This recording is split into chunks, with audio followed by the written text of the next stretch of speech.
Ako ang inyong Lolo Pael. At ako naman si Kabanong. At ito ang aming kwento.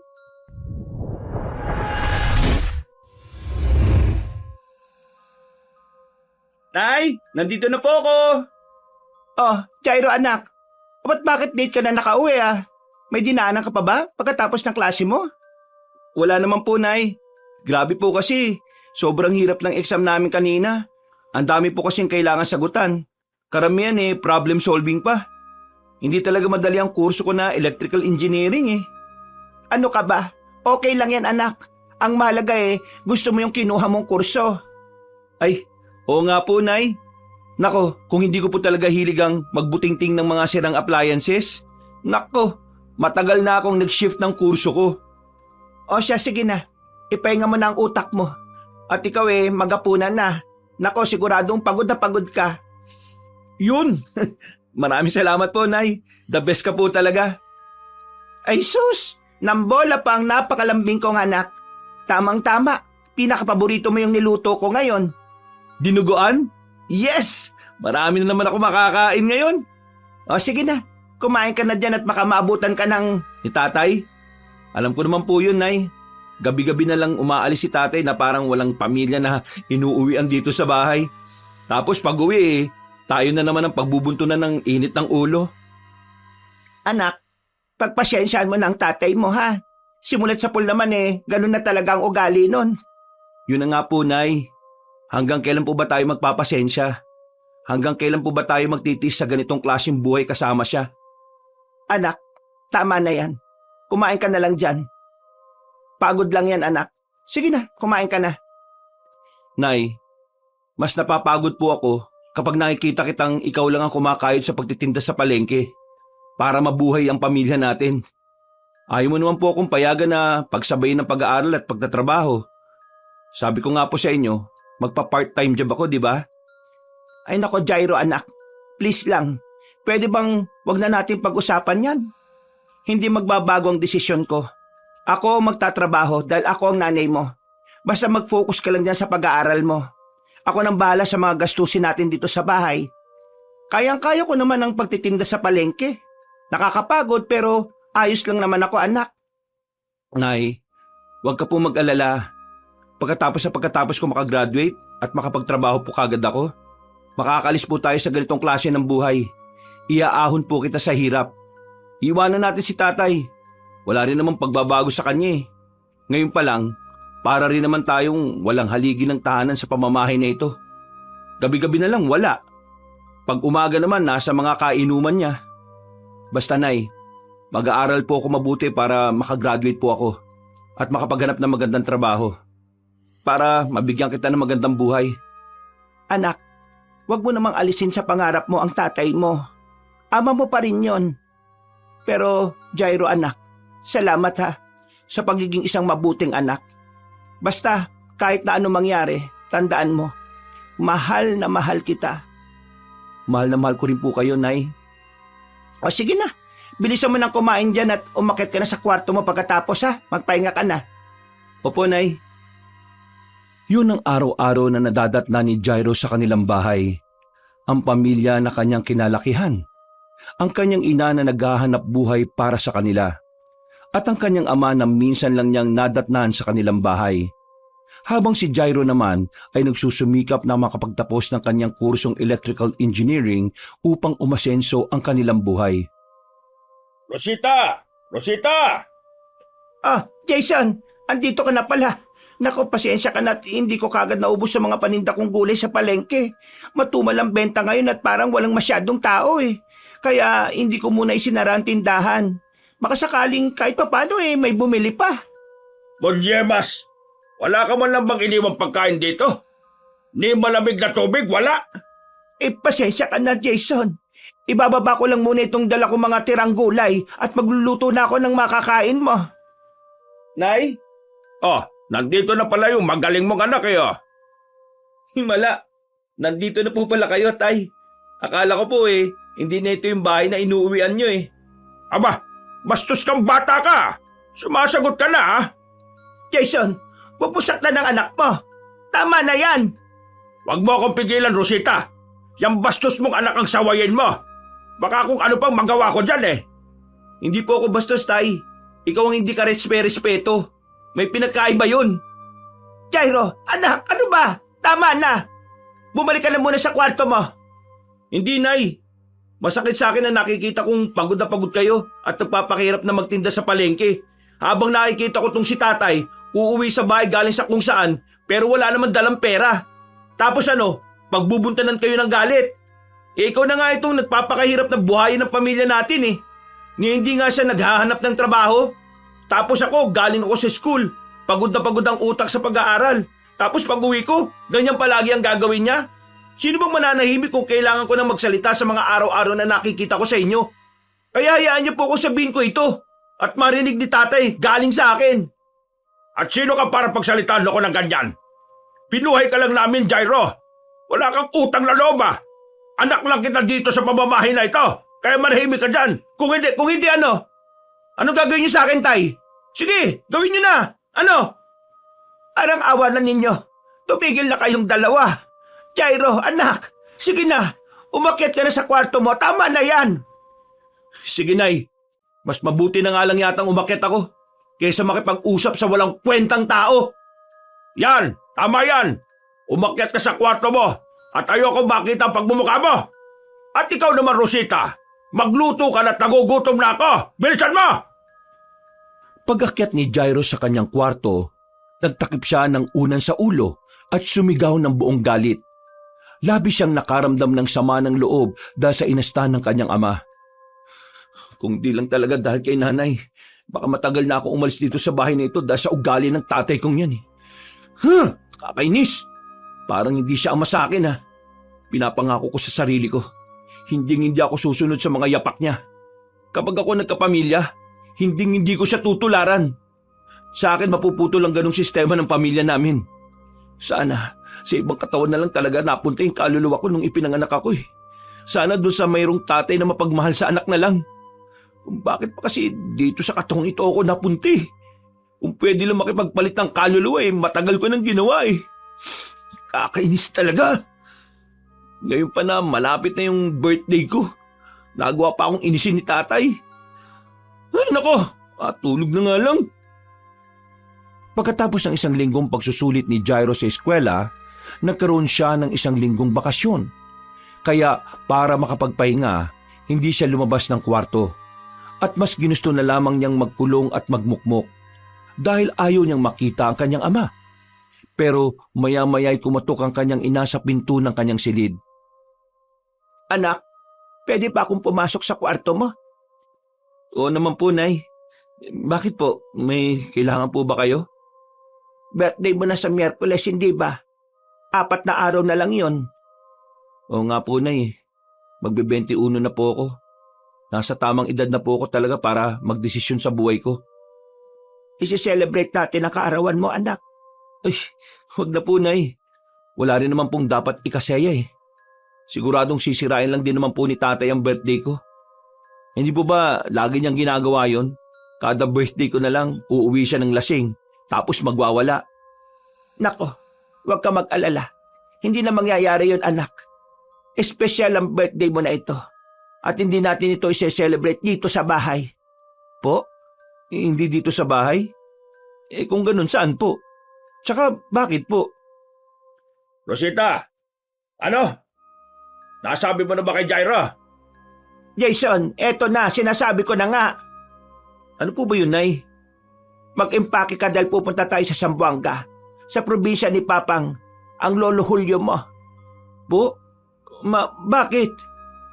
Jairo, anak, doon kasi natin isi-celebrate ang birthday mo. Kasama mo lolo mo? Hindi ko po mag-gets, ma. Sa probinsya po ng lolo ko, sa tatay ni Papa.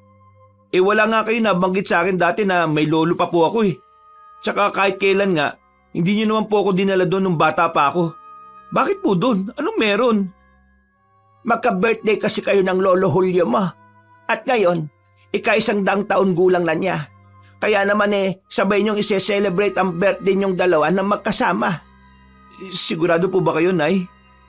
Tamang-tama naman po at may 1 linggong bakasyon kami pagkatapos ng exam namin. Kaya nga mag-impake ka na dahil bukas na bukas aalis na tayo. Ho? Ano po? Bukas na bukas kagad? Teka, kasasabi niyo lang sa akin ngayon. Bakit parang biglaan naman po atang alis natin? Okay lang yan, anak. Pasensya ka na at nalimutan ko kasing sabihin sa iyo nung mga nakarang araw, kaya hindi mo kagad nalaman. Gusto ko lang din namin sorpresahin.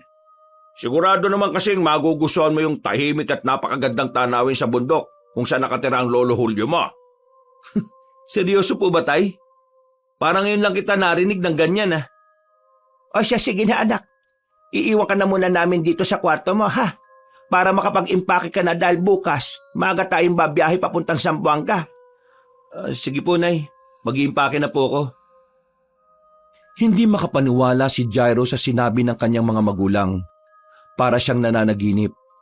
Yun lang kasi ang pagkakataong nakita niya na magkasundo ang kanyang mga magulang. Ngunit nagulat siya sa sinabi nila tungkol sa lolo niyang si Julio. Dahil sa nalaman ay nasabik siya makapunta sa Zamboanga, ang probinsya ng kanyang ama. Ngunit bago maggabi, nakita niya ang kanyang ama na pasuray-suray habang naglalakad papasok sa kanilang bahay. Kitang-kita niya rin ang dugo sa gilid ng labi nito. O Tay, ano nangyari sa inyo? Bakit po may dugo kayo sa bibig? Wala ito, Jairo. Huwag mo lang pansilin. Huwag pansinin, dugo nga po yan eh. Napaano po ba kayo? Nay, tingnan niyo si tatay oh, may dugo sa bibig niya. Ha? Ay, nako, Jason, mukhang napaaway ka yata ah. Sinasabi ko kasi sa'yo na huwag mo nang gagawin niyang paglalasing. Masarap, Rosita Nanabik akong kumain ng... Siya. Tama na yan. Huwag ka na magsalita. Jairo, umakyat ka na muna sa kwarto mo at ako nang bahala sa tatay mo. Hinayaan na lamang ni Jairo ang dalawa. Umakyat na siya sa kanyang kwarto at natulog. Kinabukasan, araw yun ng linggo. Habang nag-aanda sila sa pagbiyahe, binuksan ni Jairo ang telebisyon at nanood muna ng balita.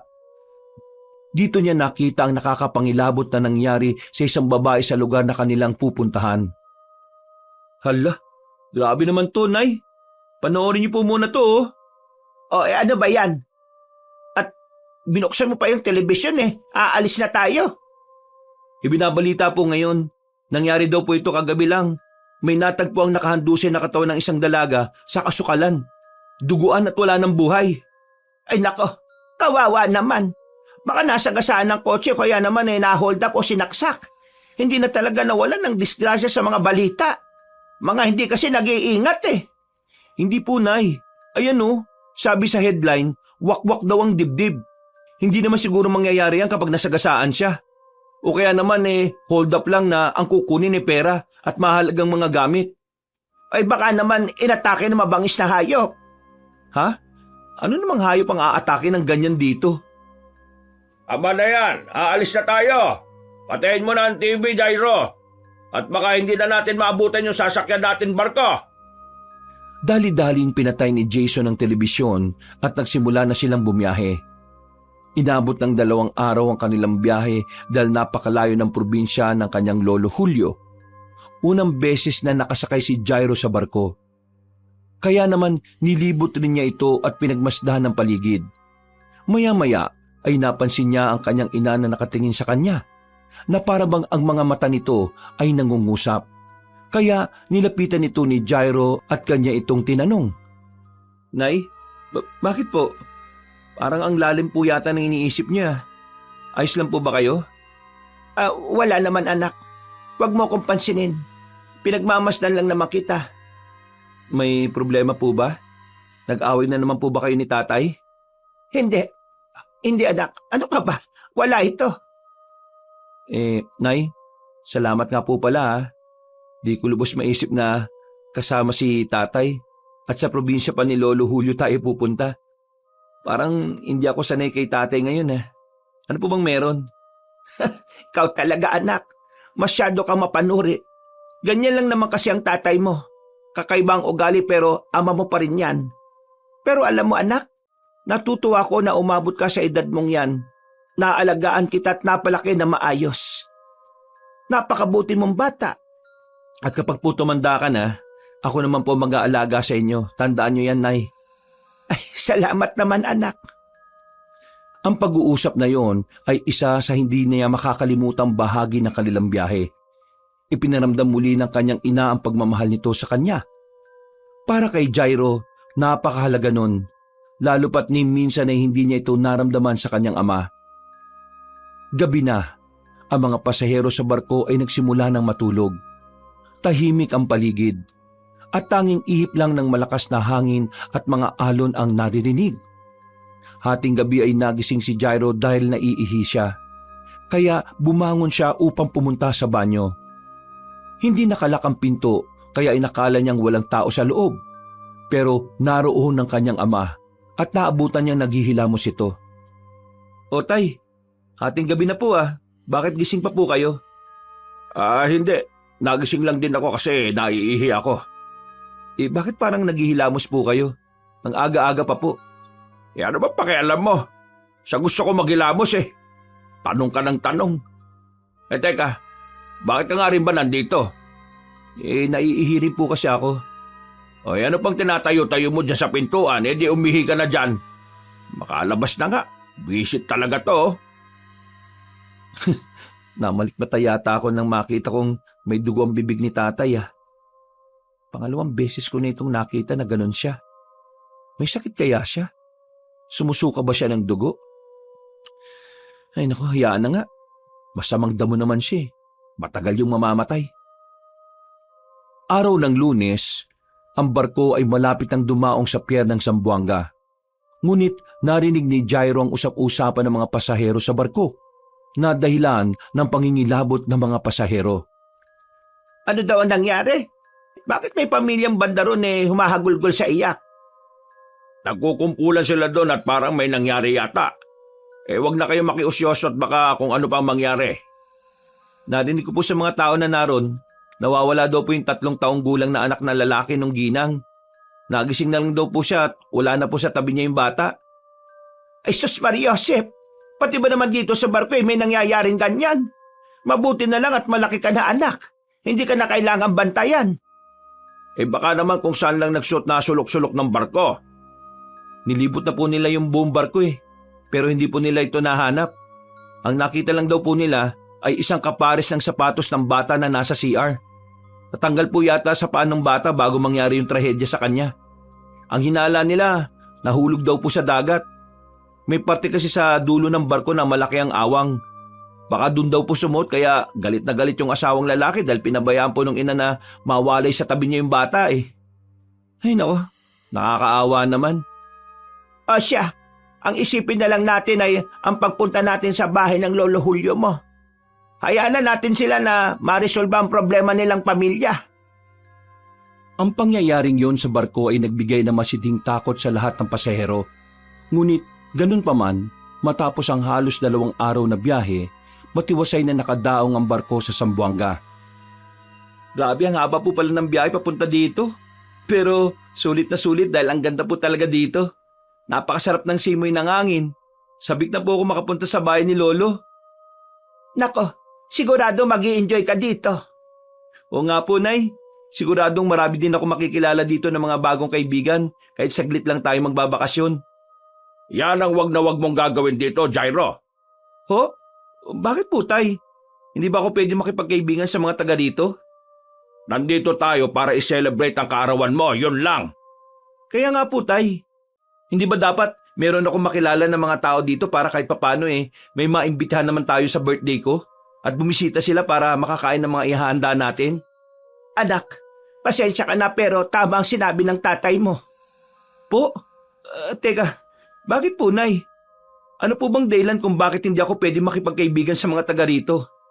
Jason, ikaw na nga magpaliwanag. Jairo, sa bundok kung saan naroon ang bahay na tinitirhan ng lolo mo, hindi ka pwedeng lumabas, ni makipag-usap sa mga tao. Wala kang dapat pagkatiwalaan lalong-lalo na sa mga hindi mo kakilala. Kung merong magtanong sa'yo, wag na wag mong sasagutin ng totoo. Lalong-lalo na, wag mong ipapaalam kung saan ka nakatira. Kung tanungin ka nila kung saan ka nakatira, sa ibang direksyon mo ituro. Kung meron man silang ibibigay sa'yo, wag mong tatanggapin. Hindi mo rin dapat hayaan na masundan ka nino man at malaman ang daan pauwi sa bahay ng lolo mo dahil delikado. At siguradong hindi mo matatandaan ang lahat ng sinabi ko sa'yo, kaya ang pinakamaganda mong gawin ay huwag ka na lang lumabas ng bahay. Hanggang sa makalis tayo sa lugar na ito pagkatapos ng birthday mo. Ho? Ang boring naman po pala ng celebration ng birthday ko. Ano yun? Tayo-tayo lang? Anak, tama ang tatay mo. Sa pagkakataong ito, kailangan mo munang sumunod. Naintindihan mo ba? Sige po, Nay. Mukhang wala naman po akong ibang mapagpipilian eh. Pero ano po bang gagawin ko sa bahay ni Lolo? Baka naman maburyong lang ako dun. Marami naman mapagkakaabalhan doon, anak. Huwag ka mag-alala. Andito naman ako kasama mo. Sasamahan kita sa kung ano ang gusto mong gawin. Masaya na sana ang binata pero nadismaya dahil marami siyang kailangang tandaan ng mga bili ng ama na dapat sundin. Sa dami nun ay isa lang ang naisip ni Jairo.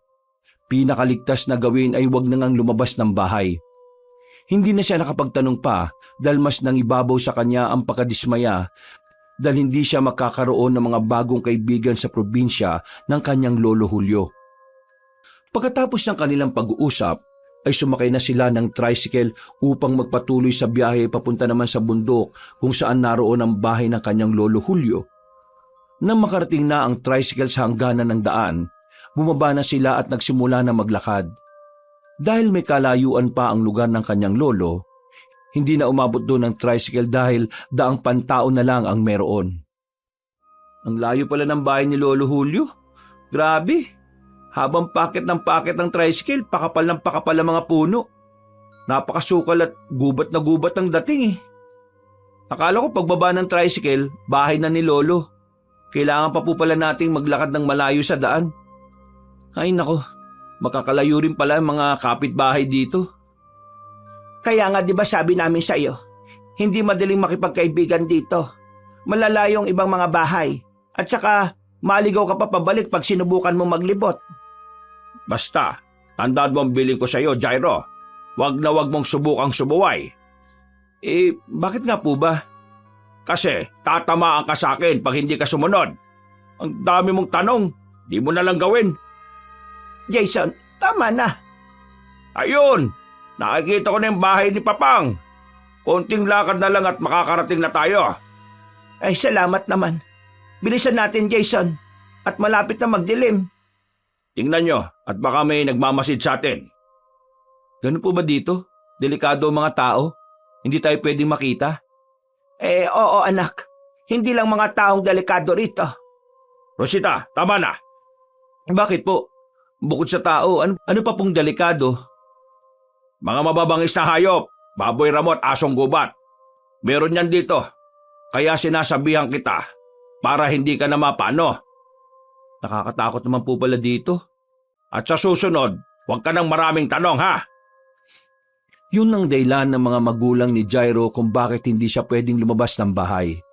Dahil sa mabangis na mga hayop na gumagala sa bundok kung saan nakatira ang kanyang lolo Julio. Nang marating na nila ang bahay, namangha si Jairo dahil malaki ito at makalumang disenyo. 2 palapag ito na merong malalaking bintana at estilo ng bahay ay tila kapanahunan pa ng mga Kastila. Ikinagulat din nila na mag-isa lang ang kanyang lolo Julio na nakatira doon. Matanda na ang kanyang lolo pero malakas pa ito at nakakalakad na mabilis. Masaya silang sinalubong na matandang lalaki. Jason, anak! Abay maligayang pagbabalik dito sa ating bahay. At kasama mo pa ang iyong mag-ina. Papang, magandang hapon po. Magandang hapon po, Papang. Rosita, ikaw na ba yan? Ay sus, hindi pa rin nagbabago ang mukha mo. Napakaganda mo pa rin, Ineng. Ang swerte niyo naman at napakaayos na katawan ninyo ngayon. Siya nga po pala, Papang. Si Jairo po, ang apo ninyo. Jairo, anak, magmano ka sa Lolo Julio mo. Magandang hapon po, Lolo Julio. Mano po, masaya po ako makita at makilala kayo.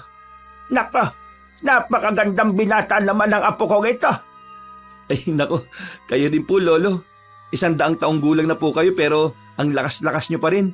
Ano po sikreto nyo? Ay nako, hayaan mo't sasabihin ko sa iyo ang aking sikreto. pero hindi muna ngayon. Masaya ako na nandito na kayo, lalo ka na, Jairo. Malapit na akong mas lumakas pa. Napakaswerte ko sa iyo. Napakagandang lalaki mo. Ano po yun, Lo? Ay, ang sabi ko, maswerte ako at may apo kong katulad mo na napakakisig ka ko. Hindi ko po kasi naintindihan kanina. Pasensya na po. Ay, kabata-bata mo ba'y bingi ka na? Tingnan mo, lolo mo. Malayo pa lang rinig na rinig ko na kayong paparating. Papang, ipapasok na po namin ang mga bagahe para makapagpahinga na po ang mag-ama. Ako na lang din po ang magluluto ng kakainin natin para sa hapunan mamaya. O siya, tamang-tama. At may mga nakahanda ka ng mga karne at gulay dyan. Ikaw nang bahala, Rosita. Ay sige, tuloy kayo sa aking bahay.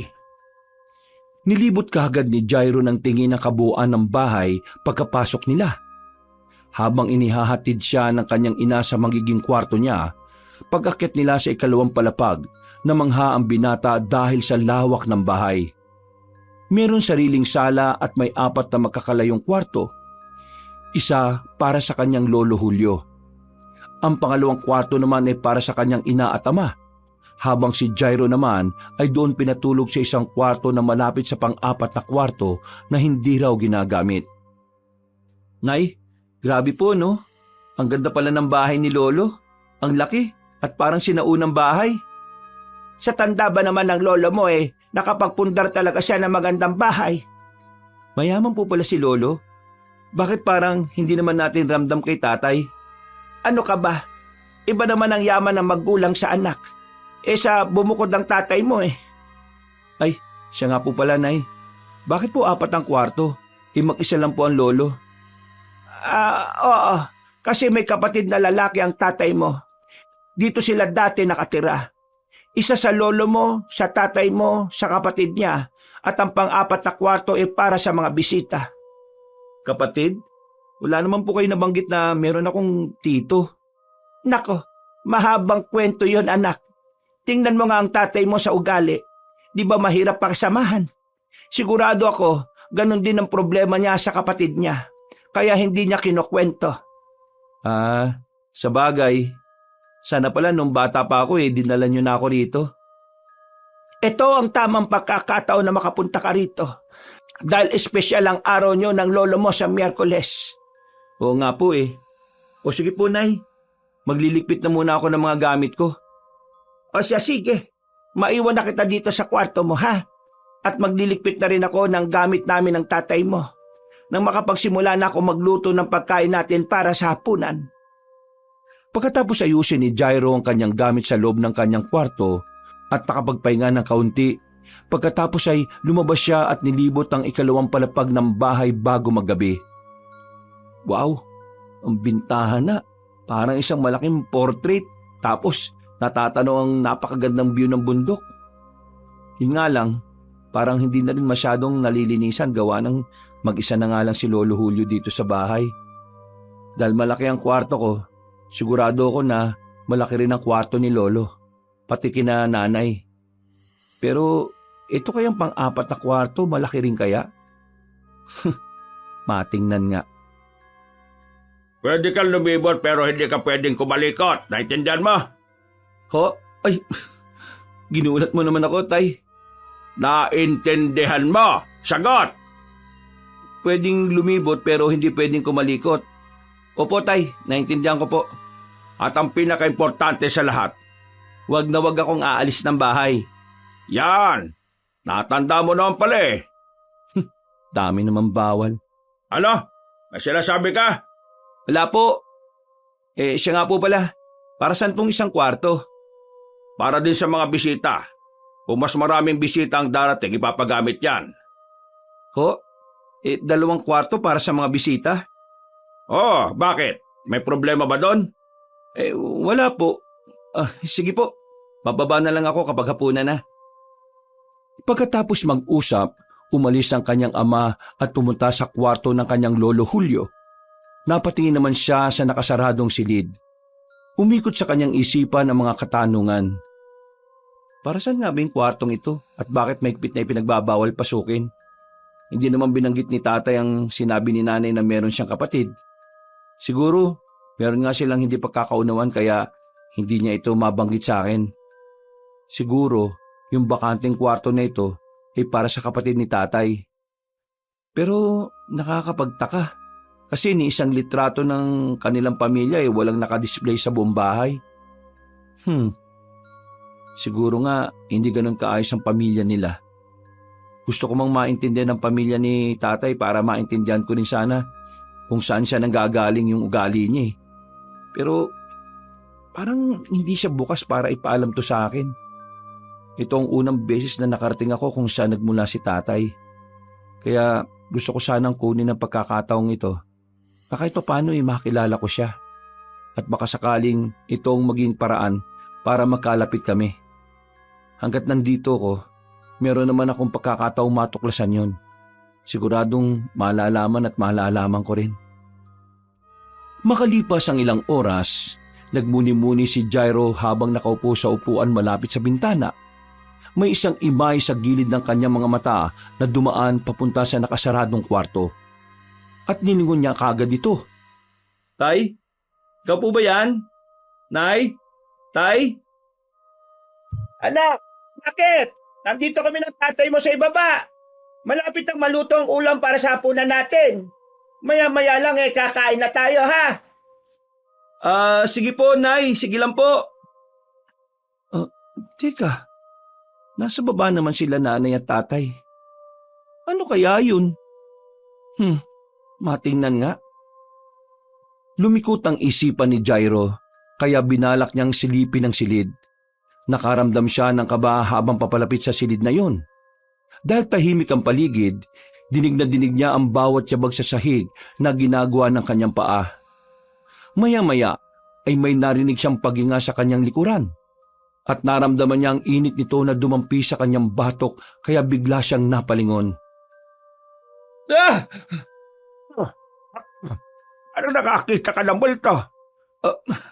Lolo naman, kayo lang po pala yan. Sino pa bang aasahan mong makita Aapat lang tayong naririto sa bahay. Pasensya na po, Lo. Kala ko kasi kung sino ka ni hindi ko po kasi kayo napansin kanina. Abay, ano akala mo sa akin? Porque 100 taon na ako uugod-ugod na. Hindi naman po. Nagulat lang po talaga ako sa inyo, Lo. Baka mahilig ka sa kape at ang bata mo pa nervyoso ka na. Luto na ang pagkain, anak! Baka na! Tawagin mo na rin ang Lolo Julio mo! Pababa na po, Nay! Tara na po, Lo. Kain na po tayo. O siya, mauna ka na at susunod ako. Habang sila ay naghahapunan, pinagmasdan ni Jairo ang kanyang mga magulang. Masayang masaya siya dahil yun ang unang pagkakataon na kakain silang magkakasama at kasama pa ang kanyang Lolo Julio. Kain na tayo! Wow! Napakasarap naman ito, Nay. Adobong atay at balon-balunan ng manok. Pero pwede ba nito si Lolo may edad na po siya? Ikaw talagang bata ka. Masyado mong minamalit ang edad ko. Mas malakas pa sa kalabaw ang lolo mo. Ay, hindi naman po, Lo. Siyempre, iniisip ko po, mag-isa lang kayo dito sa bahay. Siguradong hindi po ganyan ang madalas ninyong kainin at baka masustansyang gulay pa po. Nag-aalala lang din po ako sa inyo. Siyempre, mataas po ata sa uric acid itong mga niluto ni nanay Grabe ka naman, anak. Siyempre, di naman ako magluluto ng ulam na hindi pwede sa lolo mo. Huwag ka na mag-alala sa akin na po. Malakas pa ako. Kalabaw lang ata ang tumatanda. At saka, ilang araw na lang lalakas ulit ang Lolo Julio mo dahil masisiguro ko namang madadagdagan ng taong ko sa mundong ito. Aba na yan. Kumain na para makatulog na. At bukas na bukas ihahanda na natin ang pagkain para sa nalalapit ninyong kaarawan. Oo nga, anak. 2 araw na lang at kaarawan mo na. O, Nay, bakit parang malungkot naman ang pagkakasabi nyo? Baka kasi matrabaho ang paghahanda at alam ng nanay mo na mapapagod siya. Hindi ba, Rosita? Hindi naman po. Siguro pagod lang din po ako sa biyahe kanina. Tsaka hindi naman po siguro tayo maghahanda ng maraming pagkain.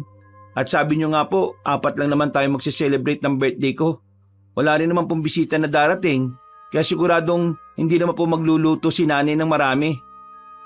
Oo nga anak, tulungan mo na lang din ako sa pagluluto bukas. Sige po Nay. Pero Lo, hindi po ba talaga ako pwedeng lumabas bukas kahit saglit lang, tulad ng mahigpit na bilin sa akin ni tatay? Agad na binagsak ni Jason ang kanyang kamay sa lamesa. Jason, nasarap tayo ng hapag. Maliwanag ang sinabi ko sa iyo kanina, Jairo, hindi ba? Bakit mo ba tinatanong ngayon? Jason, hayaan mo na ang bata. Nagtatanong lang naman. Jairo, apo, pasensya ka na ha. Tama ang tatay mo. Ikinalulungkot kong sa ngayunan ang bilin niya. Pero hindi ka pwedeng lumabas ng bahay. Pero bakit po? Ganun ba kadelikadong lugar nyo? Para hindi pwedeng lumabas ng bahay, Lo? Ayaw ko bang sabihin para hindi ka matakot, pero oo. Nasanay na lang din ako sa ganitong buhay. Hindi naman ako sigurado makakaabot ng 100 kung hindi ako nasanay. Hayaan mo't 2 araw ka na lang naman na mananatili dito. Pagkatapos ng kaarawan mo, pwedeng-pwede ka nang gumala kahit saan mo gusto. Kahit sumama ka pa sa liwanag. Ang labo naman po nun, Lo. Ang ibig sabihin ng lolo mo, anak, ay pagbalik natin sa Maynila, doon makakagala ka na ulit. Pero sa ngayon, dito ka lang muna sa bahay, ha? Sundin mo muna ang tatay at ang lolo mo. Pero Lo, ano po bang kinatatakutan niyo sa lugar na ito? Ako? Natatakot? Sila ang dapat matakot sa akin. Malakas pa ang lolo mo eh. Lolo naman nagbibiro pa eh. Ano nga po? Tama na yan. Tapusin ang pagkain. Natapos ang kanilang hapunan nang hindi pa rin nasasagot sa isipan ni Jairo ang mga katanungan niya. Umakyat na siya sa kanyang kwarto at nagpahinga. Pagkaiga sa kama, tumitik siya sa kisame habang nag-iisip. Nakakainis talaga si tatay, kahit kailan. Kung di ko nga lang siya ama, baka pinatulang ko na talaga yun eh. Ay naku, ganun lang ba talaga ugali niya o sadyang hindi lang siya sinasabi sa akin? Dumating kami dito sa bahay ni Lolo hapon ng Lunes. Kalahating araw pa lang ay tinatagal ko dito, pero ang dami ko ng katanungan. Bakit bawal ako lumabas? Nasaan ang kapatid ni tatay na sinasabi ni nanay? Anong nasa loob ng kwartong nakasarado? Sana, bago man lang ako umalis ng bahay na ito, masagot na yung mga katanungan ko. Parang ang daming lihim ng pamilya namin eh. Sa dami ng kanyang iniisip, nakatulog na siya.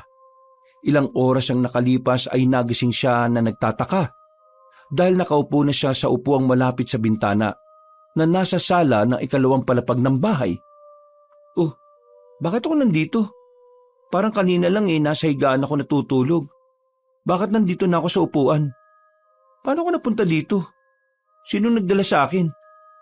Teka, ano ba bumabalot sa paligid? Hamog ba ito? Bakit may hamog? Sandali. Yung kwarto na laging nakasarado yun Tulog na naman sila tatay eh. Baka makapuslit ako doon. Papasok ako saglit. Unti-unting nilapitan ni Jairo ang kwarto.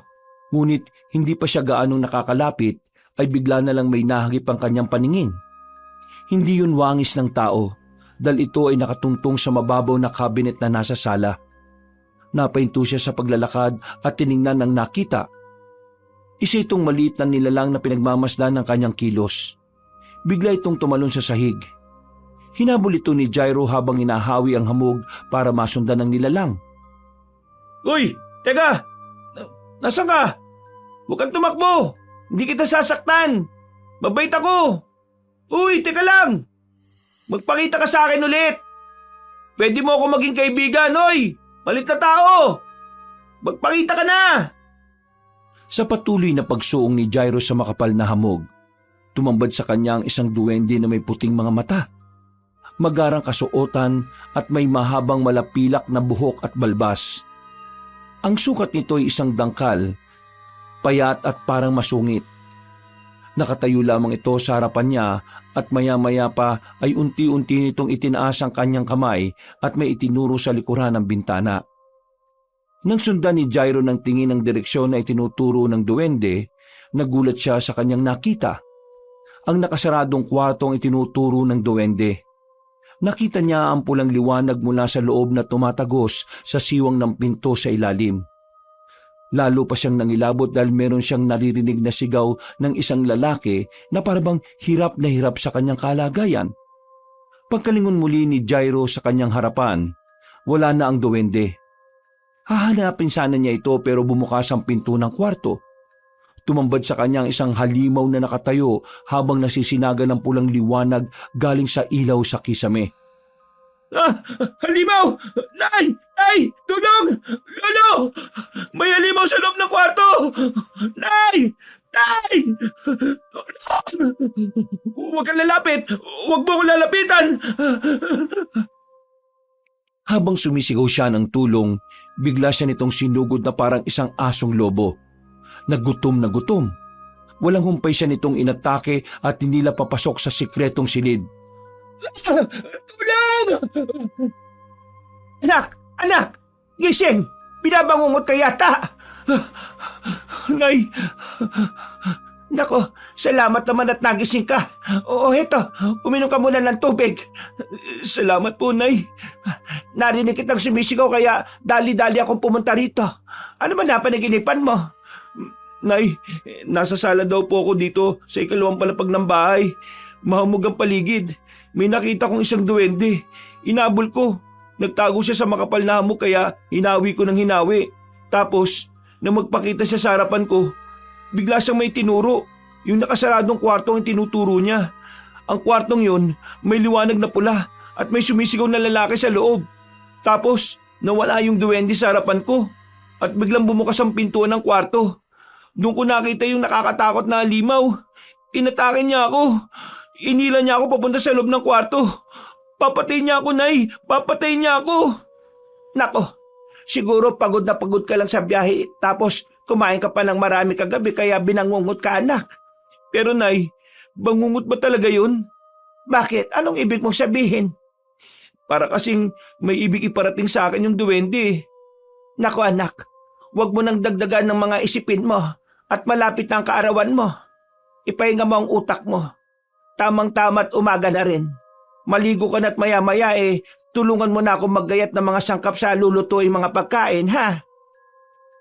Hinaumagahan, hindi pa rin niya makalimutan ng panaginip. Naisip niyang hindi yung basta panaginip lang. May gustong ipahiwatig sa kanya ang duwende. At iisa lang ang naiisip niyang kasagutan. Ang buksan ng kwartong ipinagbabawal sa kanyang pasukin. Pinuntahan ni Jairo ang kwartong yon. Huminto siya sa harapan ng pinto at unti-unti niyang hinawakan ng seradura para buksan. Nadismaya siya dahil nakalak ito. Ngunit sa kalikutan ng kanyang isip, dumapa siya at sinubukang silipin ang loob mula sa kakaunting awang sa pagitan ng ilalim ng pinto at ng sahig. Madilim at wala siyang maaninag. Anong ginagawa mo dyan? Ay, naku po, Lo. Ginulat niyo naman po ako. Ang sabi ko, anong ginagawa mo dyan? Kasi po, nahulog po yung barya ko sa sahig tapos nasipa ko po kaya sumuot po dito sa awang ng pinto. Maria, ano naman ang gagawin mo sa barya wala naman tintahan dito na malapit? Isa pa, bilin ng tatay mo na huwag kang lalabas ng bahay, hindi ba? Nasa loob po kasi ng short ko. Pagkalabas po ng kamay ko, ayun, tumilapon po. O sige na, tulungan mo na ang nanay mo sa paghahanda sa kusina para bukas magluluto na lang. Ako na kukuha ng barya mo sa kwartong yan. Antayin ko na lang po na kunin nyo, Lo. Gaano ba kahalaga yung barya na yan? Ginto ba yan? Hindi naman po, Lo. Ito naman, mapagbiro po talaga kayo. Hindi ako nagbibiro, Jairo. Mahalaga ba ang barya para antayin mo pa akong buksan ng kwarto? Ang barya nga bang mahalaga, Apo? Po? Lo? Ang sabi ko, ang barya nga bang mahalaga o mas mahalaga ang sumunod ka sa iyong lala? Ay, siyempre po ang sumunod sa inyo, Lo. Ito na nga po at aalis na nga po ako. Hindi nagtagumpay si Jairo na makita kung ano ang nasa loob ng kwarto.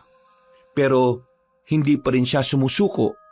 Habang siya ay nasa kwarto at nag-iisip, bigla siyang tinawag ng kanyang ina.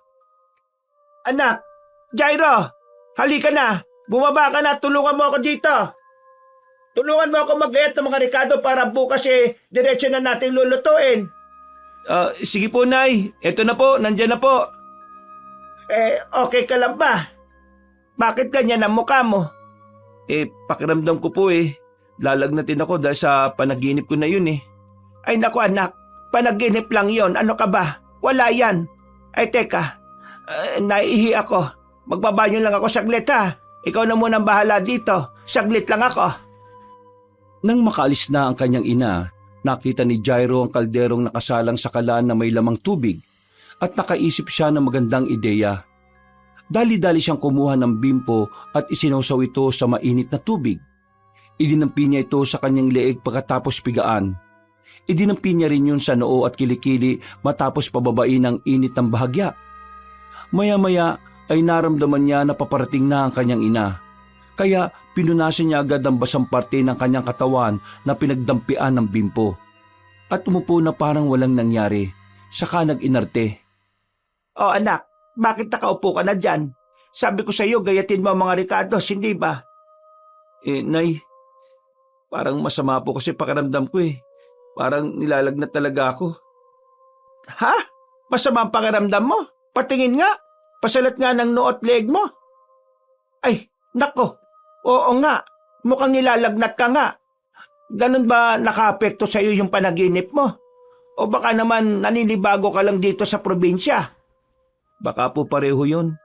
Nahihilo po ako at parang gusto ko lang po munang magpahinga. O siya, umakyat ka muna sa kwarto mo at magpahinga ka. Ako na munang bahala dito. Sige na, umakyat ka na. Maraming salamat po. Sige po, magpapahinga na po muna ako, Nay. Nang makakyat na si Jairo sa kanyang kwarto, agad niya itong inilak. Pagkatapos ay pumuslit palabas ng bintana. May mga nakauwang na kahoy ang pader ng bahay at ginawa niya itong tungtungan upang makababa ng hindi nahuhulog. Nang siya ay matagumpay na nakababa, nakita niya ang kanyang ama at ang kanyang lolo na nag-uusap. Talaga ba?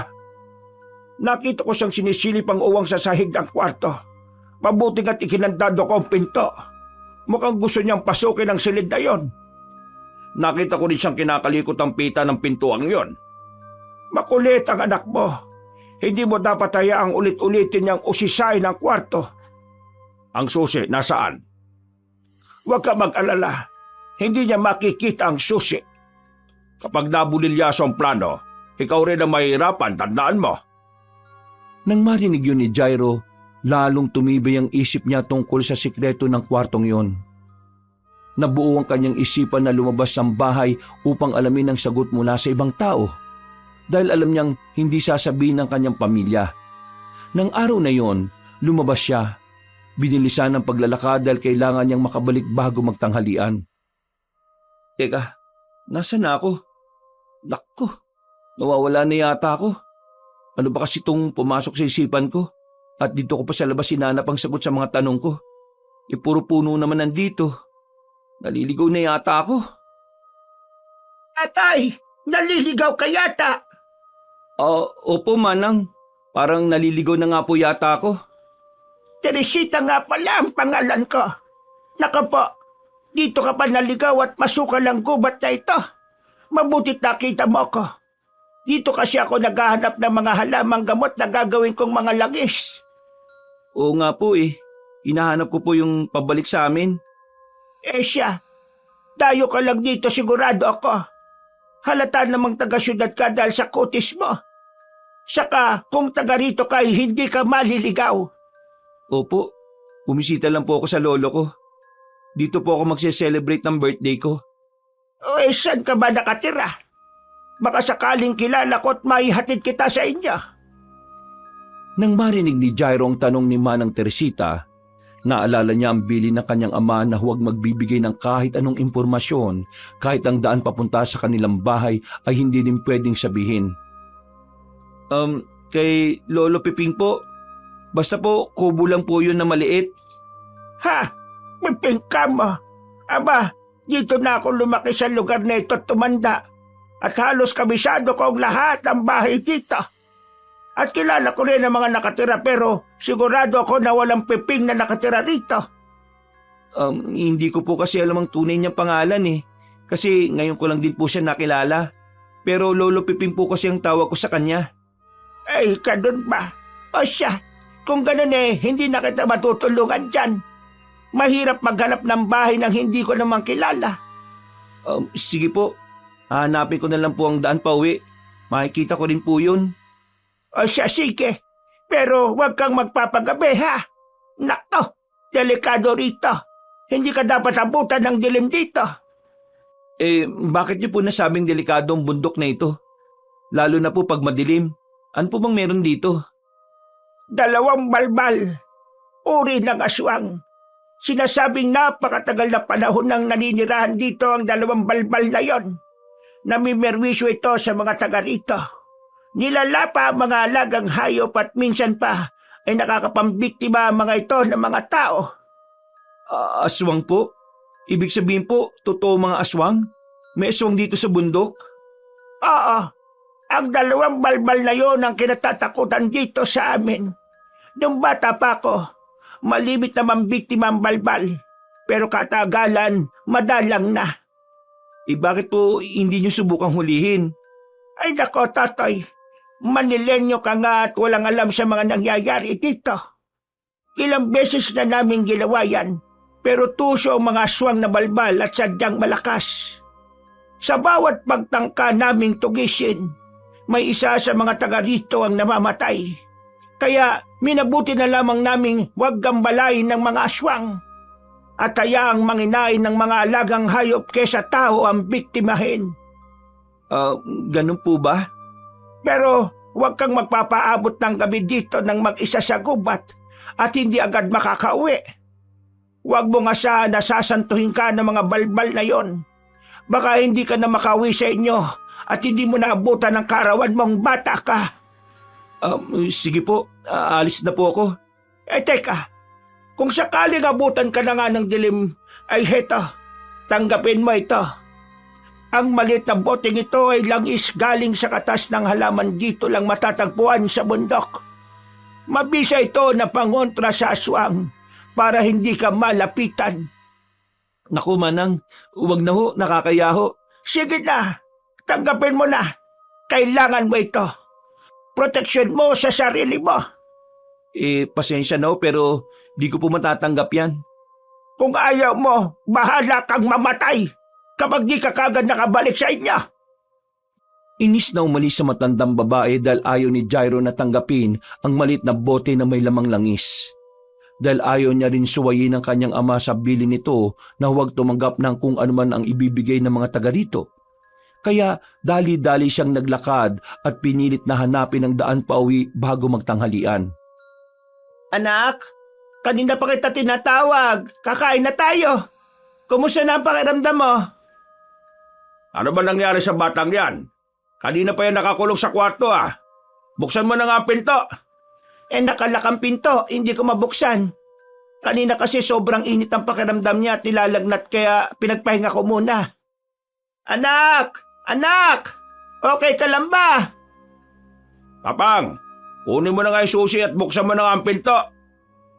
Eto na. Ay siya, tabi kayo't bubuksan ka. Pagkabukas ng pinto, Anak, bakit hindi ka sumasagot? Akala ko kung napano ka na. Kanina pa kami tawag ng tawag sa'yo. Pasensya na po, Nay. Nangihina po kasi ako eh. O ba't parang hingal na hingal ka at pawis na pawis? Kasi po... Ay nako, sige lang. Maganda yan at pinagpapawisan ka na. Ibig sabihin nawawala na ang lagnat mo. Oo nga. Nako, ingatan mo ang katawan mong yan. Hindi ka dapat magkasakit. Ako ang mapiperwisyo dyan. Matanda na ang lolo mo, Jairo. Ingatan mo sarili mo. Baka mahawaan mo pa si Papang. Mas maiging ikaw ang magkasakit dahil bata ka pa kaysa sa lolo mo. Jason naman, huwag ka naman magsalita ng ganyan. Tama na. Siyang tunay naman, Rosita. Kaya magpagaling kang bata ka. O siya, iwanan na muna natin yan at hatiran mo na lang ng pagkain, Rosita. Sa baba na tayo kumain. Tara na, Jason. Sige po, Papang. Magpahinga ka na, anak, ha? Tama yan at napapawisan ka. Naku, basang-basa ng pawis ang likod mo. Palitan mo na ang damit mo at baka mabinat ka pa. Sige po, Nay. Salamat po. Oh, bakit may mantsa ng lupa tong damit mo?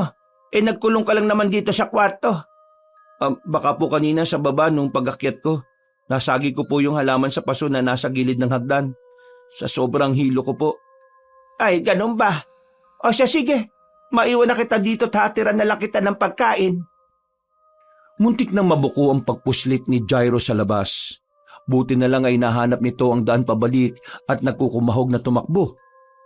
Sa puntong naririnig na niya ang sigaw ng kanyang mga magulang at kinakatok ang pinto ng kanyang kwarto na nakalak, ay naroon na siya malapit sa tapat ng bintana at umakyat na sa mga nakauwang na kahoy sa pader.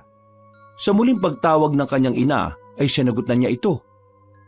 Pasok lang po, Nay. Hindi po nakalak ang pinto. Jairo, apo. Ito na ang pagkain mo. Ay, Lo, bakit kayo pa yung nagdala ng pagkain ko? Sabi ko sa nanay mo, ako na ang magdadala. At kanina pa pagod na pagod yung kakaikot sa kusina para magluto dahil hindi mo naman natulungan. Naku, pasensya na po, Lo. Pakilapag na lang po yung pagkain ko sa mesa na nasa sulok at kukunin ko na lang po mamaya. Baka mahawa pa po kayo sa akin pag lumapit kayo. May sakit ka nga ba talaga? Po? Opo, masama lang po ang pakiramdam ko talaga. Siya nga pala. Tiningnan ko sa loob ng kwarto ang barya na sinasabi mong nahulog. Wala naman ako nakita. Ay, nahanap ko na po, Lo. Hindi po pala doon sumuot yung barya. Pasensya na po, nag-abala pa kayo. Gusto mo ba talaga mapasok ang kwartong yon, Jairo? Po? Lo, kasi... Huwag kang mag-alala. Sa kaarawan natin, doon tayo magdiriwang. Po? Talaga po, Lo? Oo, apo. Gusto ko lang naman naming sorpresahin kaya ayaw mo na namin buksan ang kwarto dahil nare-reserba ko yon para sa araw nating dalawa. Hala, bakit niyo po sinabi sa akin, Lo? Di hindi natuloy sorpresa. Makulit ka kasing bata ka eh. Alam kong gustong-gusto mong pumasok sa loob. Ngayong sinabi ko na sa'yo, huwag ka nang makulit, ha? Sige po, Lo. Pero, Lo, siya nga po pala. May tatanong po ako sa inyo. Ano yon? Wala po. Nakalimutan ko na kaagad. Pasensya na po. Ay, ikaw talagang bata ka. Mas matalas pa ang memorya ko sa'yo. O siya, bababa na ako. Kumain ka na dyan. Sige po, Lo. Salamat po ulit. Itatanong sana ni Jairo sa kanyang lolong tungkol sa aswang na sinasabi ni Manang Teresita, pero naisip niyang mabibisto siya sa kanyang ginawang pagtakas, kaya hindi na niya itinuloy ang pagtanong. Napanatag na rin naman siya dahil nalaman niyang sorpresa pala nila sa kanya ang nasa loob ng nakasaradong kwarto. Kinagabihan, mula sa mahimbing niyang pagtulog, muli siyang nagising sa upuan na nasa sala ng ikalawang palapag ng bahay. Katulad ng nauna niyang panaginip, muling nababalot na makapal na hamog ang paligid. Ngunit sa pagkakataong ito, alam na ni Jairo na nananaginip siya. Kaya luminga-linga siya sa paligid upang hanapin ang duwende. Duwende! Duwende! Magpakita ka sa akin! Duwende! Umalis ka na rito! Nasaan ka? Umalis ka na rito! Umalis ka na! Bakit mo ako ginagambala sa pagtulog ko? Anong gusto mong sabihin? Umalis ka na rito! Huwag ka nang babalik dito! Teka, bakit? Sabi mo sa akin kung bakit. Hindi mo gugustuhin malaman! Hindi mo gugustuhin malaman! Habang galit na umaalingaw-ngaw ang boses ng duwende, muli niyang narinig ang sigaw ng lalaking nahihirapan. Napatingin siya sa kwartong pinanggagalingan ng sigaw. Bumukas na ang pinto. Tumambad sa kanya ang halimaw. Dahil alam niyang nasa panaginip lamang siya, buong tapang niya itong hinarap. Hoy, ikaw! Anong ginagawa mo sa bahay ng lolo ko, ha? Anong ginagawa mo sa kwartong yan? Sino ka? Huwag kang tumayo dyan. Hindi na ako natatakot sa'yo. Alam kong hindi mo ko kayang saktan. Hindi mo ako mapapatay. Ngayon, sabi mo sa akin, bakit patuloy mo akong ginagambala sa panaginip ko? Anong gusto mo sabihin? Anong meron sa kwartong yan? Sumagot ka! Umatungal na parang mabangis na hayop ang halimaw. Buong tapang namang umatake si Jairo. Malapit nang makapasok si Jairo sa loob ng kwarto nang bigla itong sumara. Kasabay nito ang pagkawala ng sigaw ng lalaking nahihirapan. At ang atungal ng halimaw. Tumahimik ang paligid. Nagtaka si Jairo, tumalikod na parang bumalik sa paghahanap sa duwende. Nakita niya ang isang lalaking duguan ng dibdib. Nakatitig lang ito sa kanya at parang hirap na hirap. Sumigaw si Jairo sa takot at muling nagising. Bumalikwas siya mula sa pagkakahiga at napansing basang-basa siya ng pawis. Tumayo siya para buksan ang bintana. Nakita niya ang bilog na buwan. Hindi lang yung basta panaginip. At sinong lalaking duguan ng dibdib? Hindi lang sorpresa sa karawan ko nakatago dun sa kwartong yun. Sinabi lang ni Lolo yun para hindi ako mangulit. Meron talaga silang itinatago dun. Kailangan ko malaman kung ano ito bago kami mag-celebrate ng birthday namin. Dahil mukhang wala naman talagang balak si Lolo na buksan ng nakasaradong kwarto eh. Habang nag-iisip si Jairo ang bulto ng tao na naglalakad sa bakuran, inakala niya na ito ay ang kanyang ama. Para masiguro kung sino yon, muli siyang lumabas mula sa bintana upang manmanan ito. May kadiliman ang paligid kaya hindi maaninag ni Jairo ang nilalakaran. Nadulas siya at dumaus-us pababa. Bago makatayo, ay tumambad sa kanya ang halimaw na nasa kanyang bangungot. Kinilatis niya ng mabuti ang nilalang na nasa kanyang harapan. Nalaman niyang ito ang aswang na balbal na sinasabi ni Manang Teresita. Ang balat nito ay kulukulubot na nangingitim. Ang buhok naman ay parang nalalagas. Ang mga kuko ay mahahaba. Naglalaway ang bibig at may naglalakihang mga pangil. At ang mapupulang mata nito ay nanlilisik at tanda siyang lapain. Kaya sumigaw siya ng ubod ng lakas para humingi ng tulong. Aswang! Wag! Wag mo akong lalapitan! Wag! Nay! Ay! May aswang! Jairo anak! Ay, Jairo! Anong ginagawa mo rito sa labas? Anak, dali, pumasok ka! Ano bang naisip mo't lumabas ka? Nay, merong aswang! Kitang-kita ko! Nasa harapan ko siya kanina! Nasaan? Wala naman ah! Ano ba pinagsasasabi mo? Nandyan po! Nakatayo siya kanina dito! Baka guni-guni mo lang yun, anak! Hindi po ako namamalikmata. Totoo po sinasabi ko. Diyos ko, puno ka ng gasgas! Ano ba yan? Ingatan mo naman yung katawan mo. Kahit hanggang kaarawan mo lang. Pasensya na po talaga. Hala, pumasok ka na sa loob. At ano bang ginagawa mo dito sa labas gabing-gabi na? Diyos ko naman anak, ano bang pumasok sa isip mo't nandito ka sa labas ha? Sagutin mo ang tanong namin pagkapasok natin sa loob. Tara na! Pagpasok nila sa loob, doon siya inusisa ng kanyang mga magulang tungkol sa nangyari. At wala siyang magawa kundi sabihin sa kanila ang lahat. Buti na lang at tulog na tulog ang lolo mo, kung hindi mabubulabog yon. Sabihin mo nga sa amin, bakit ka nasa labas? Binangungot po ako ulit. Pagkagising ko po, binuksan ko yung bintana para magpahangin. Tapos may naaninig akong anino sa bakuran. Bumaba ako mula sa bintana. Sa sobrang dilim ay hindi ko makita yung tinatapakan ko kaya dumaus-us po ako at nahulog. Ibig sabihin kaya mong lumabas ng bahay mula sa bintana ng kwarto mo? Sorry tay. Yung mancha ng lupa sa damit mo nung tanghali na nadatnang ka namin pawis na pawis. Lumabas ka doon, ana. Sorry, Nay. Let's kang bata ka. Anong bilin ko sa'yo? Huwag na huwag kang lalabas ng bahay, hindi ba? Pero sa labas po ng bahay na to, nasagot ang katanungan ko na hindi niyo masabi-sabi. Sasagot ka pa, ha? Sige, anong gagawin niyo sa akin, tay? Bakit hindi niyo sa akin masabi ang tungkol sa aswang? Mas mahirap bang sabihin na lang sa akin ang dahilan kung bakit hindi ako pwedeng lumabas? Kaysa sabilinan niyo ako na huwag lang lumabas nang hindi ko alam ang dahilan? Bakit hindi niyo masabi sa akin na may aswang dito sa lugar na ito, ha? Anak, tama na. Ano? Dahil nasa loob ng nakasaradong kwarto ang aswang? Anong pinagsasasabi mo, Jairo, ha?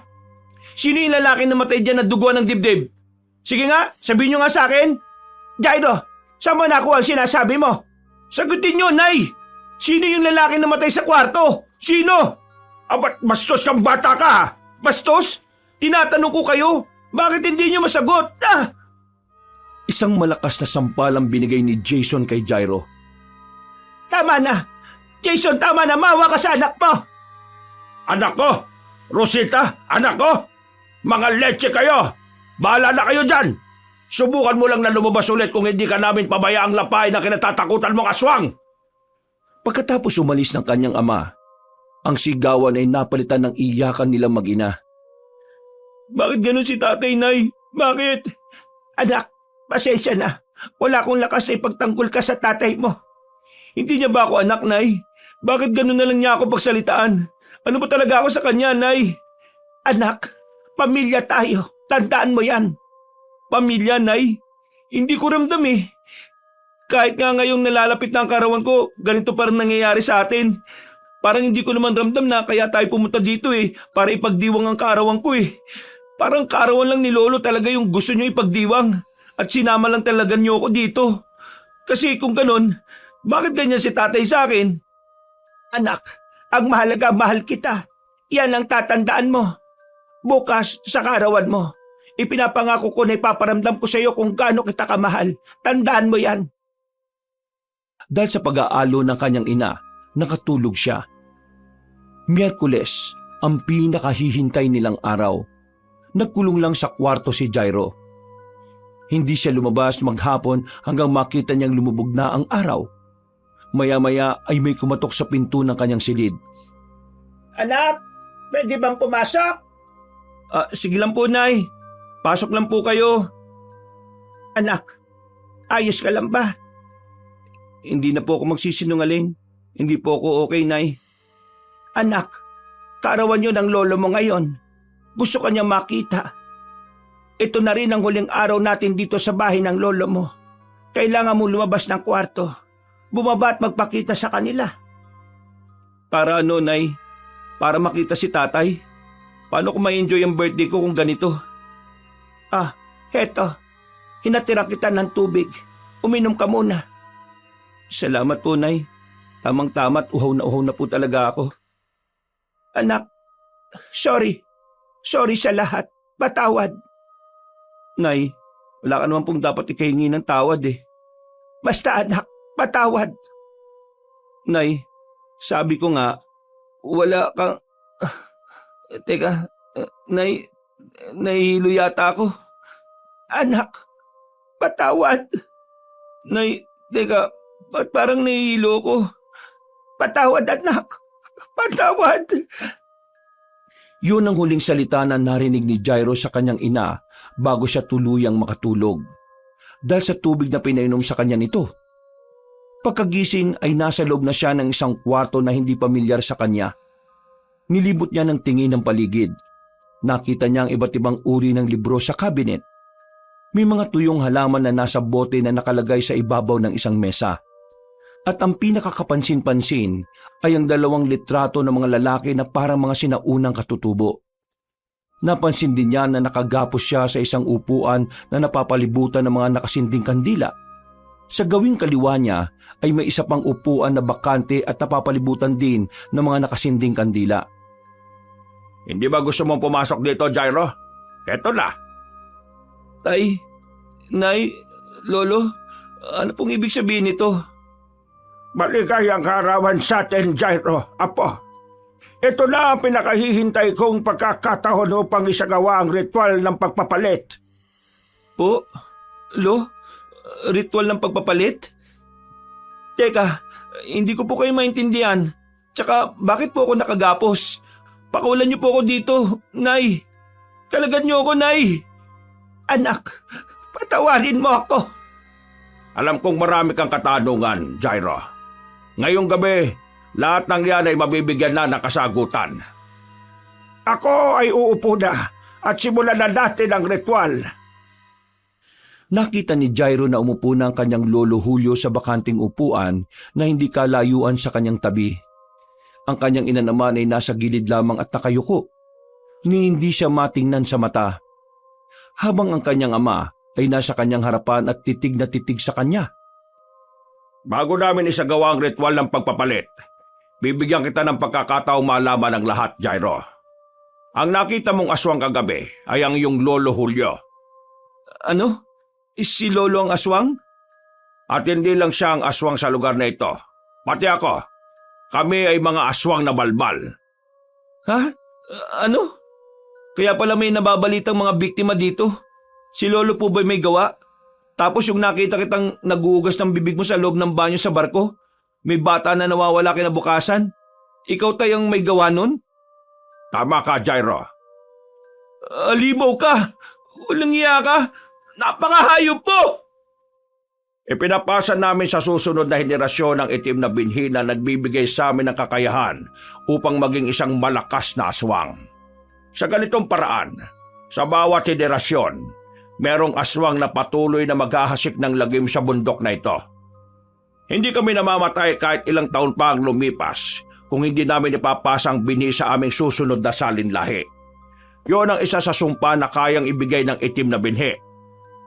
Hindi susuko ang kaluluwa namin na kumapit sa katawang lupa kahit ito ay patuloy na tumatanda at naaagnas. Kapag ito ay aming naipasa na sa susunod na magmamana, mawawala ng lakas na binibigay ng binhi sa amin at ang katawan namin ay kusang mawawalan ng buhay. Kung ganun po, ibibigay ni Lolo Julio sa akin ng itim na binhi. Ayoko! Ayoko pong tanggapin! Ayoko maging isang aswang, Nay! Tulungan niyo ako! Pakawalan niyo ako rito! Gano'n na nga. Pero huwag ka mag-alala, Jairo. Hindi pa dyan nagtatapos ang lahat. Oo, ipapasa ni Julio sa iyo ang binhi. Pero hindi mo rin naman masisilayan ang iyong buhay bilang isang aswang. Po? Bakit? Anong gagawin niyo sa akin? Mula nang maipasa ng aming mga magulang ang binhi sa aming dalawa ni Julio, lubos kaming nahumaling sa lakas na ibinibigay sa amin ng sumpang ito. Para sa amin, ito ay hindi sumpa, kundi isang biyaya. Kaya naghanap kami ng paraan upang mapanatili ito sa amin ng mahabang panahon. Dahil ayaw namin itong ipasa sa susunod na henerasyon at gusto naming angkinin ang kapangyarihan na ito. Dito papasok sa Excel ang iyong ina. Naghanap kami ni Jason ng mangkukulam na makapagbibigay sa amin ng solusyon. At nakita namin si Rosita, isang makapangyarihang mangkukulam na gumagawa ng ritual ng pagpapalit upang siya ay mabuhay na matagal dito sa mundo. Nag-aanak siya ng babae at ito ay inaalagaan upang mapalaki hanggang sa ito'y magdalaga. Kapag naramdaman na niya ang panghihina ng kanyang katawan dahil sa katandaan, isinasagawa niya ang ritual ng pagpapalit upang mailipat ang kanyang kaluluwa sa kanyang anak na dalaga at makuha ang katawan nito. Ang kaluluwa ng dalaga ay mapupunta sa matandang katawan at kasama itong mamamatay, habang ang kaluluwa ni Rosita at ang bago niyang katawan ay mamumuhay muli sa mahabang panahon at paulit-ulit niya itong ginagawa. Hindi, Nay. Hindi ito totoo. Sabihin niyong hindi ito totoo. Imposible ito. Imposible! Anak, atawad. Nakipagkasundo sa akin sina Julio at Jason. Wala akong magagawa. Kung hindi ko sila tutulungan, hindi nila ako titigilan. Hanggat hindi nila ako napapatay. Kaya tinutulungan ko sila, kapalit ang proteksyon nila sa akin. Anong klaseng mga tao kayo? Ang tunay na Jason ay anak ni Julio. Ang kaluluwa na nasa katawan ni Jason ngayon ay ang kaluluwa ng kapatid ni Julio. Nang maipasa ko ang kaluluwa ni Jason sa bago niyang katawan, pinakasalan ko naman ang isa pang anak ni Juliong si Jairus. Siya ang dapat napapasahan ng kaluluwa ni Julio. Kung ganun, may kapatid nga si tatay? Oo, pero dito sa kwartong ito, sa pagsasagawa namin ng ritual ng pagpapalit noon, sinaksak niya ang kanyang dibdib at namatay. Yon ang dahilan kung bakit nanatiling matanda si Julio, dahil hindi naging matagumpay ang ritual ng pagpapalit. Ang lalaki sa panaginip ko. Kung hindi sana nagpakamatay ang hayop na Jairus na yon, sana'y nanatili pa rin kaming magkapatid ni Julio sa susunod na henerasyon. Ngayon, kung ipapasa niya sa iyo ang kanyang kaluluwa, magiging mag-ama pa rin kaming dalawa. Ibig sabihin, hindi niyo talaga ama si Lolo Julio? Magkapatid kayo? Simula pa nung una? Oo, at ngayon, ipapasa ko ang aking kaluluwa sa anak ni Jairus. Po, ibig sabihin? Oo, anak. bago namatay si Jairus, iniwanan niya ako ng anak. At ikaw yon, si Jairus ang tunay mong ama. Yun ang dahilan kung bakit gano'n na lang ako tratuhin ni tatay. Dahil hindi kita ama. Tama ba? Wala akong pakialam sa nararamdaman mo sa akin. Ang malaga, Jairo, may pasada ng mahal kong kapatid ang kanyang kaluluwa sa iyo. At muli kami magsasama upang maggasik ng lagim dito sa probinsya at mamuhay muli sa susunod na henerasyon. Hindi makapaniwala si Jairo sa kanyang nalaman. Hindi niya inakala na ang kinalakihan niyang mga magulang ang siyang tutuldok sa kanyang buhay. At ang nakilala niyang lolo ay magpapasa ng itim na binhi at kaluluwa sa kanyang katawan. Ipinikit na lang ni Jairo ang kanyang mga mata at unti-unting tinanggap ang kanyang kapalaran. Rosita, simulan mo na! Makakamit ko ng muli ang bagong buhay. Ilabas mo na ang itim na binhi, Julio, at isasabay ko ang pagpapalit ng inyong mga kaluluwa. Ito na, Jason. Ipalunok mo sa kanya kapag ito'y akin ang nailuwa. Nanlaki ang mga mata ni Jairo nang makita niya ang itim na binhi na lumalabas sa bibig ng kanyang lolo. Kasamang naglalagkitang laway nito. Unti-unting nanghinang matanda at parang naagnas na bangkay. Maya-maya ay nagsimulang magsambit ng orasyon ng kanyang ina sa ibang lingwahe ng paulit-ulit. Palakas ito ng palakas. Napansin ni Jairo na ang apoy ng mga kandila ay unti-unting lumakas ng liyab.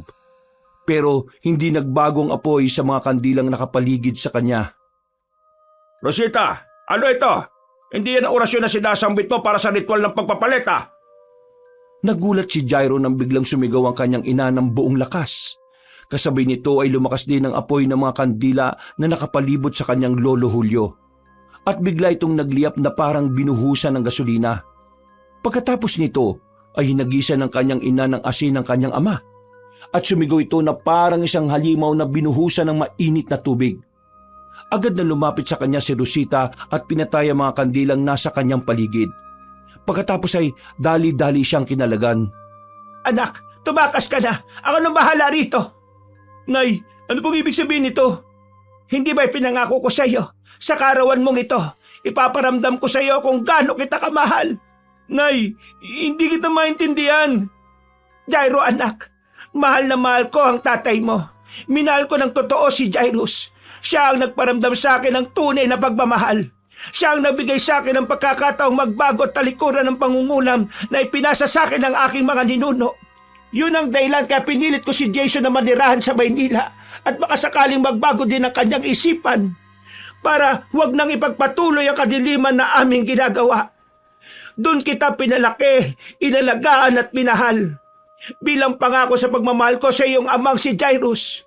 Nang lumaki kang katulad ng ama mo, nakikita ko sa iyo ang pagkatao niya. Isa kang mabuting tao, Jairo. Kaya tatapusin ko na dito ang kadiliman na ginagawa namin. Hindi ko hahayaang madamay ka sa aming kahayupang ito. Pero Nay, sumama ka na po sa akin. Tumakas ka na rin. Hindi anak. Haharapin ko si Jason. Umalis ka na bago pa siya muling magkaroon ng lakas matapos ko siyang sabuyan ng asin. Kailangan makalayo ka dito. Ito ang susi ng kwarto. Ikandado mo pag alis mo. Madali ka. Pero Nay, paano ka? Anak, matagal na kaming nakatakdang mamatay. Tinatakasan lang namin ito sa pamamagitan ng pambibiktima ng mga inosenteng kaluluwa. Matagal na naming dapat nilisan ang mundong ito. Pero inaagaw namin ang kapalaran ng iba. At sila ang nakalalasap ng kamatayan na dapat ay sa amin habang kami ay nabubuhay sa kanilang katawan. Pero dito na magwawakas ang lahat. Nay, mahal kita, Nay. Mahal na mahal din kita, Jairo. Rosita, hayop ka! Taksel! Traitor! Mapatay kita! Jairo anak, ngayon na! Tumakbo ka na! Kahit na masakit ang kalooban ni Jairo, tumakbo siya at sinarado ang kwarto. Inilak niya ang pinto gamit ang susi na ibinigay sa kanya ng ina at tumakbo palabas ng bahay. Pagkalabas niya, nagulat siya nang biglang sumabog ang apoy sa buong bahay. Napahagulgol siya. Alam niyang ibinuhos ng kanyang ina ang buong kakayahan nito upang siya ay protektahan hanggang sa huli nitong hininga. Habang pinagmamasdan ni Jairo ang nasusunog na bahay, napansin niya ang duwende na nakapatong sa balikat ng lalaki na nagpakita sa kanyang panaginip. Alam niyang ito ang kanyang tunay na ama. Nakangiti ang mga ito sa kanya habang kumakaway. Maya-maya ay tuluyan nang nawala ang dalawa sa liwanag ng araw. Habang inaalala ang lahat ng nangyari, unti-unti niyang naramdaman ang pagod at nawala na ng malay. Sa kanyang paggising, nakita niyang sarili na nasa isang kubo na may mga halamang gamot sa paligid. Nakarinig siya ng pamilyar na boses ng isang babae. May malay ka na. O siya, humigop ka na muna ng mainit na sabaw. Manang Teresita? Tanda mo pa ako. Ikaw tanda ko pa rin. Ikaw yung binatang naliligaw at ayaw kunin yung proteksyon na ibinigay ko laban sa aswang. Albularya ako, manggagamot sa madaling salita. Nakita ka sa masukal na parte ng gubat na nakahandusay. Nagpagabi ka doon. Anong ginagawa mo doon? Sinabi ko sa iyo, ay nakong bata ka. Butit hindi ka nakita ng aswang doon. Maswerte ka at ako pa ang nakakita sa iyo. Sa masukal na gubat po ninyo ako nakita? Oo. Saan ka ba galing? Sa bahay po ni Lolo. Bahay? Wala namang bahay sa lugar na yon. Alam mo, napaka-misteryoso mo. Hay nako, kung di ka lang mukhang inosyente, napagkamala na talaga kitang engkanto. Wala po kayong nakita doon na nasusunog na bahay? Iho, matanda lang ako pero hindi ako bulag. Isa pa, kabisado ko ang bundok. Sa ilang beses kong nagpapalibot-libot para manguhan ng mga halamang gamot, dala ko isang albularya. Nakakasigurado kong walang bahay doon. Naalala ni Jairo na ang kanyang ina ay isang mangkukulam at kaya nitong gumawa ng orasyon para ikubli ang pinagtataguan ng mga aswang na balbal. Kaya hindi tumahanap ng mga taga roon para tugisin. Baka namalikmata lang po ako at naligaw nga. Maraming salamat po, Manang Teresita. O siya, tinulungan na kita ngayon. Siguro naman hindi ka na mangangambang tanggapin ang tulong ko sa iyo. Kaya ibibigay ko sa iyo isang botelyang pangontra sa aswang. Baka sakaling maligaw ka na namang bata ka. Baka hindi na kita makita.